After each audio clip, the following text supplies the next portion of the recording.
हम नीट के अंदर जो है पंच जगत प्रणाली जो पद्धति है उसके अंदर जो फर्स्ट है मोनेरा जगत, हम उसको पढ़ेंगे। ठीक है, मोनेरा जगत जो है सबसे पहले कि इसमें क्या होता है। मोनेरा जगत जो होता है प्रोकैरियोटिक जीव जो होते हैं वो सभी इसी के अंदर आते हैं, मोनेरा जगत के अंतर्गत। और प्रोकैरियोटिक के अलावा जितने भी संसार में जितने भी जीवाणु हैं, चाहे वो बर्फ़ में रहते हो, चाहे गर्म पानी के झरनों में रहते हो, चाहे विषम परिस्थितियों में रहते हो, मुट्ठी भर या मिट्टी में रहते हो, सभी जगह जो जीवाणु होते हैं, जो बैक्टीरिया है, वो सभी किस में आते हैं, मोनेरा जगत के अंतर्गत आते हैं। ठीक है, तो सभी प्रकार के जो बैक्टीरिया हैं, जो जीवाणु हैं, वो मोनेरा जगत के अंतर्गत आते हैं। और बैक्टीरिया तो आपको पता है कहीं पे भी हो सकते हैं, गर्म पानी के झरनों में, गहरे समुद्र में, प्रतिकूल वास स्थानों पर, कहीं पर भी जो है वो बैक्टीरिया पाए जा सकते हैं। अब ये बात आती है कि जो बैक्टीरिया होता है उसके ऊपर जो कोशिका भित्ति होती है, सेल वॉल होती है, वो किसकी बनी होती है। सामान्यतः इसकी जो कोशिका भित्ति होती है सेल वॉल लाइसोजाइम की बनी हुई होती है, और या फिर ये अगर ऑप्शन नहीं आए तो म्यूकोपेप्टाइड की बनी होती है। और म्यूकोपेप्टाइड क्या होता है, पेप्टिडाइलग्लिकन होता है। ठीक है, अब बैक्टीरिया को क्या है, उनके आकार के आधार पर उसको अलग अलग भागों में इसको बांटा गया है, 4 भागों में बांटा गया है। जैसे कि आप इसमें देख सकते हैं कि सबसे पहले जो गोल होते हैं, जो गोलाकार होते हैं, वो कैसे होते हैं, कोकाई प्रकार के होते हैं। जो गोल होते हैं वो कोकस प्रकार मतलब कोकाई प्रकार के होते हैं। सेकंड नंबर आता है छड़ाकार। छड़ाकार जो होते हैं वो होते हैं बेसिलाई प्रकार के। बेसिलाई प्रकार के होते हैं, चम्मच जैसे दिख रहे हैं आपको, तो ये क्या है, बेसिलाई है, मतलब छड़ाकार प्रकार के होते हैं। अब इसके अंदर देखो, बेसिलाई के अंदर ये क्या है, बीजाणु है। तो ये क्वेश्चन नीट में आ रखा है, ये डायग्राम दे दिया था और उससे पूछा था कि ये जो है वो क्या है, ये बीजाणु होते हैं। ठीक है, और फिर आता है हमारा तीसरे टाइप का स्पाई सर्पिलाकार। सर्पिलाकार के अंदर आता है स्पाइरिलियम आता है। ये देखिए, अब इसके अंदर भी चित्र में देखिए कशाप पाए जाते हैं। तो कशाप किसकी विशेषता होता है, स्पाइरिलियम की विशेषता होती है। ठीक है, और फोर्थ नंबर वाला हमारे पास है वीब्रियो। वीब्रियो जो होता है वो कोमा आकार का होता है, वो इस तरह से दिखाई देता है। तो बैक्टीरिया को उनके आकार के आधार पर कितने भागों में बांटा गया, 4 प्रकार में, गोलाकार, कोकस, छड़ाकार और सर्पिलाकार, और एक है वीब्रियम कोमा आकार के। ये क्वेश्चन आ सकते हैं, गोलाकार के कौन है, छड़ाकार के कौन है, कोमा आकार के कौन है और सर्पिलाकार के कौन है, उसके डायग्राम्स भी इम्पोर्टेंट है। तो मोनेरा जगत के अंदर सारे बैक्टीरिया आते हैं। अगर आगे चलते हैं,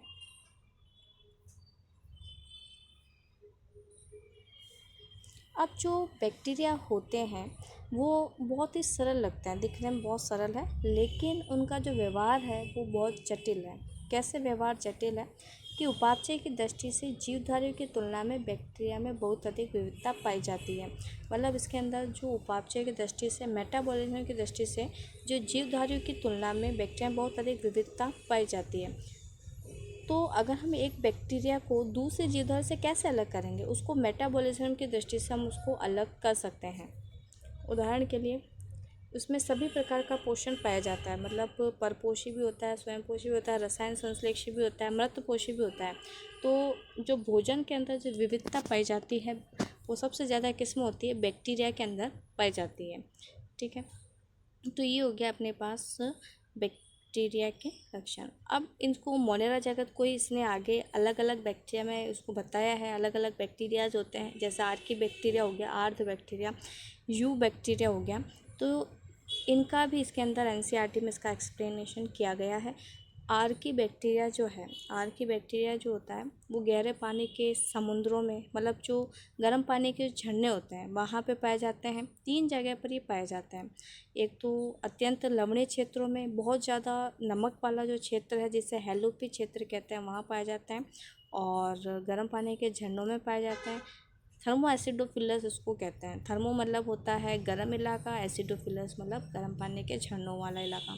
कच्छ क्षेत्र मतलब होता है मैथेनोजन, जो कि गोबर जो होता है उसके अंदर मैथेनोजन पाया जाता है। जो रूमिनेंट पशु है, जो कि जुगाली करने वाले हैं, उसके अंदर ये पाया जाएगा। ठीक है, तो 3 क्षेत्रों में आर्की बैक्टीरिया पाए जाते हैं, हेलोपी, थर्मो एसिडोफिलस और मैथेनोजन। ठीक है, पाए जाते हैं। अब आर्की बैक्टीरिया की जो कोशिका भित्ति होती है, और वो गर्म पानी के झरनों में क्यों रह रहा है, गर्म पानी के झरनों में इसलिए रह रहा है क्योंकि उसकी जो कोशिका भित्ति है वो पेप्टिडाइलग्लिकन या पॉलीसेकेराइड की बनी हुई होती है। पेप्टिड डायलोगोकन की नहीं होती हैं, ठीक है, किसकी होती है, पॉलीसेकेराइड की बनी हुई होती है। तो एक आर्की बैक्टीरिया को अन्य बैक्टीरिया से कैसे भिन्न करेंगे, हम सेल मेम्ब्रेन से भिन्न करेंगे या सेल वॉल से इसको क्या करेंगे, सेपरेट कर सकते हैं, ठीक है। अब ये है, तब भी इसी कारण से वो प्रतिकूल आवासों में रहने के लिए अनुकूलन होता है। अब आता है मैथेनोजन। मैथेनोजन जो है, जो रुमिनेंट पशुओं में गाय या भैंस जो है उसके अंदर, उनके आंतों के अंदर ये पाए जाते हैं। तो गोबर के अंदर भी क्या है, कौन सी गैस होती है, मेथेन गैस पाई जाती है। गोबर के अंदर भी मेथेन गैस, ये लिखा हुआ है इसके अंदर कि इसके अंदर कौन से, गोबर के अंदर मेथेन गैस का उत्पादन करते हैं। तो और कौन से पशु में, रुमिनेंट पशुओं में, रुमेन क्या होता है, जो अमाशय गाय के जो होते हैं वो 4 पेट होते हैं, 4 स्टमक होते हैं, उसमें सबसे पहले वाले स्टमक का नाम होता है रुमेन होता है। तो रुमेन के अंदर ही जो होता है ये पाया जाता है।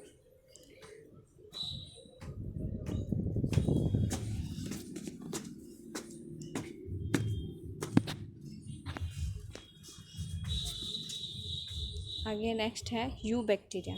यू बैक्टीरिया जो होता है वो अनॉक्सी, अनॉक्सी का मतलब होता है जहाँ ऑक्सीजन नहीं होती है वहाँ ये उगते हैं, मतलब जो गंदे क्षेत्रों के अंदर ये उगते हैं।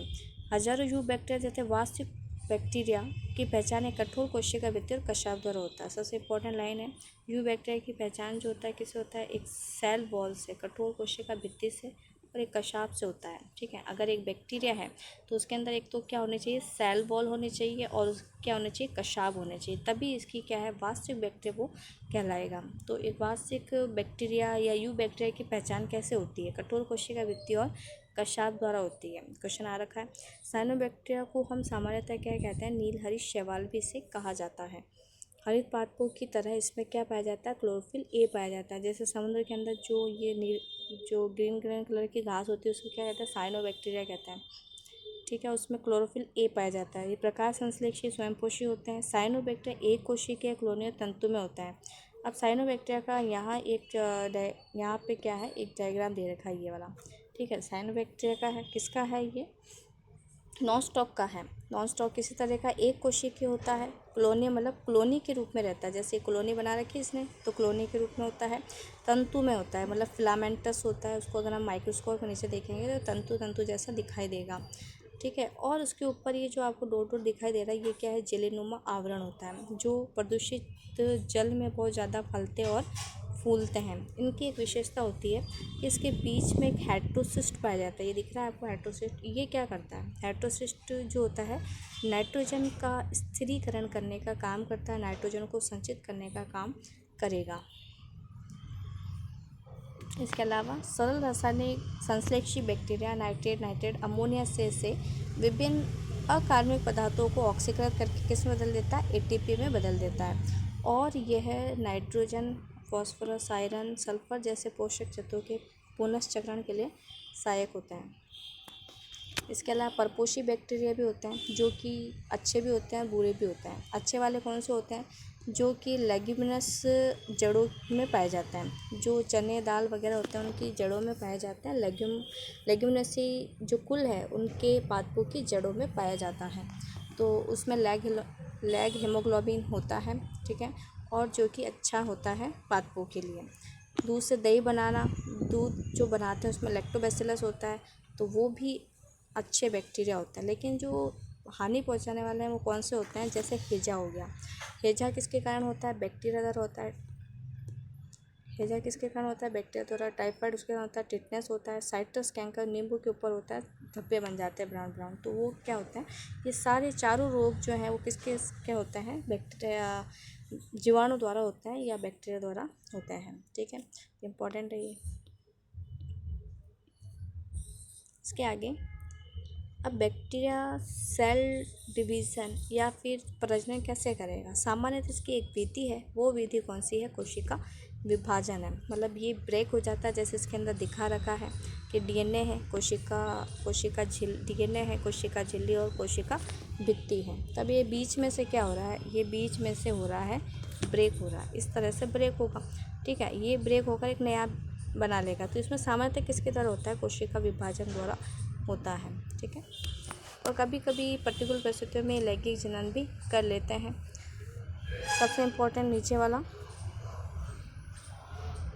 माइकोप्लाज्मा एक ऐसे जीवधारी हैं जो कोशिका भित्ति बिल्कुल नहीं होते, सेल वॉल होती ही नहीं है और सबसे छोटी जीवित कोशिका है। सबसे छोटी जीवित कोशिका माइकोप्लाज्मा, कोशिका भित्ति बिल्कुल नहीं पाई जाती है और ऑक्सीजन के बिना भी जीवित रह सकते हैं। कितनी बार ये नीट के अंदर क्वेश्चन आ रखा है कि सबसे कोशिका भित्ति कौन सी है और इसके अंदर जो ऑक्सीजन के बिना भी जीवित रह सकते हैं। इसके ऊपर कोई भी एंटीबायोटिक्स का प्रभाव नहीं पड़ता है, मतलब पेनिसिलियम का अगर उसके ऊपर रिएक्शन करवाएंगे तो माइकोप्लाज्मा के ऊपर कोई भी इसका रिएक्शन नहीं होता है। आई होप कि आपको समझ में आया होगा कि किस तरह से बैक्टीरिया को मोनेरा जगह उसने बांट रखा है।